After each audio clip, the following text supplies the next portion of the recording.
So we're going to be looking at how to color in forms using some colors, and I like to use darker hues first and then go back in and work on lighter hues. When you're doing this, you don't want to be up on the point. That's going to take you all day long. But instead, you're going to want to turn your pencil sideways, and we're going to do small circular motions. This is scumbling. And we're going to start working in very gently and very lightly the darker hues. So if I want the core of my sphere to be red, I would use a darker color or a darker hue to go in and do the shadows. I don't want to use black and muddy things out. I want to keep it more of a darker hue or color instead. So I'm going to go through and start adding that in to our core shadow area. Again, we use that round scumbling motion so that we don't end up with any hard lines. The last thing you want to do when you're going through and coloring things in is go like this when you're trying to color. As you can see, it's not easy to smooth out, and then it doesn't always make sense to go through and have all those lines showing, especially if you were going to do something that was more of the shape, right? You don't want to have lines going someplace they shouldn't be going. Sometimes I see students that go all different directions if they were trying to color it in, like hatching or cross hatching. We do not want to be doing this in order to get a more realistic look. You want to be going through and scumbling. And again, we're doing that on the side. That gives us some control on being nice and gentle, and it covers more space, so it doesn't take us as long when we're going through to work on this project to cover the area that we went to. Now, you're going to be building up layers for this, so you're not in a big hurry to push really hard with your colored pencils as we get started. The other thing you want to do is you want to be careful around your edges. There are no real lines in real life, right? Everything has an edge to it, so you don't want to go back in and color really hard and have the super dark line around your edges. You want to make sure that they're staying gentle. And we, of course, have to add a cast shadow in for all of our objects because that light's not going through them. I leave a really tiny gap in there for my reflective light. And I'm going to work this out. And I'm going to fade it just a little around the edges. Not too much, though. Most of our cast shadows have a pretty solid form. If this area is not dark enough, I can always go back in and scumble in a little bit more pressure, because we want it to be getting darker as it wraps around that sphere and lighter as we get up to our highlight area that's in there.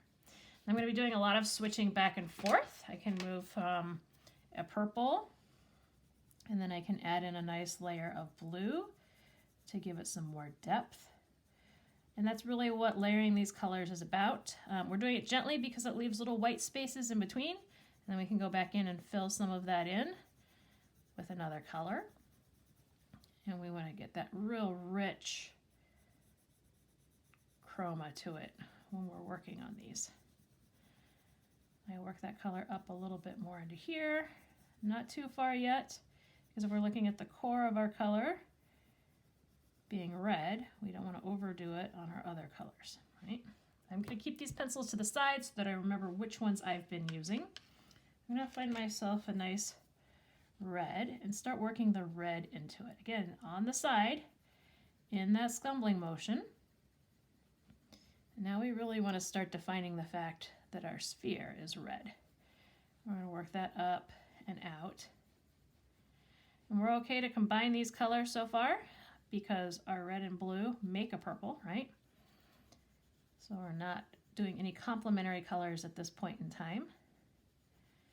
And we're being really gentle still as we bring that red up more into the sphere.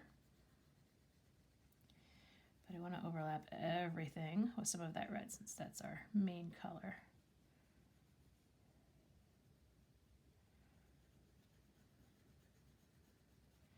Add a little bit more of it down into our cast shadow.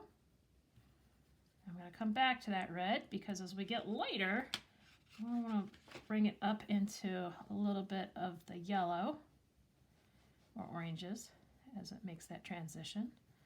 I'm going to add a little bit of orange in here. Very gently, very light. And use nice yellow. Again, always overlapping a little bit. Most of the time when we're drawing things, they don't end up with a white highlight unless they're highly reflective. So in this particular instance, I'm going to add yellow all the way through, but so gently in that center section, it seems more like white on the paper. I'm going to pull some of this yellow back into here to give it some warmth.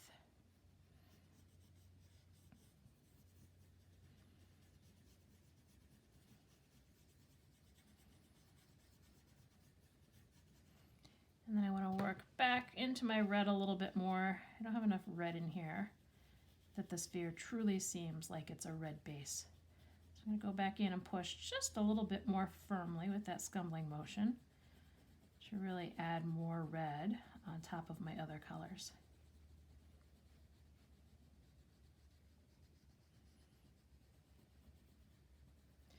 Now, as you move into your other forms, it's the same process of working gently back and forth with those layering of the various colors to create that shadow. And I don't want to lose that shadow. So here's where I might choose to use a complementary color. If the core color is red, if I add green to it, that's the complementary color of red. It'll add a nice, rich, deep shadow in there. So I'm going to be very gentle while I'm doing this. If it's too gentle and you can't see it, you can add a little more pressure, but it's always best to go gentle first and then lighter, because you can't go back and erase the colored pencil. Once it's on the paper, that's where you're at. The deepest part, of course, should be right through here with our core area. So I'll push a little bit more firmly in here, being careful to leave that reflective edge. And then, of course, our cast shadow. Okay. So you go through each of these with a different color combination to highlight all of the different forms. I'm going to speed that part up for you.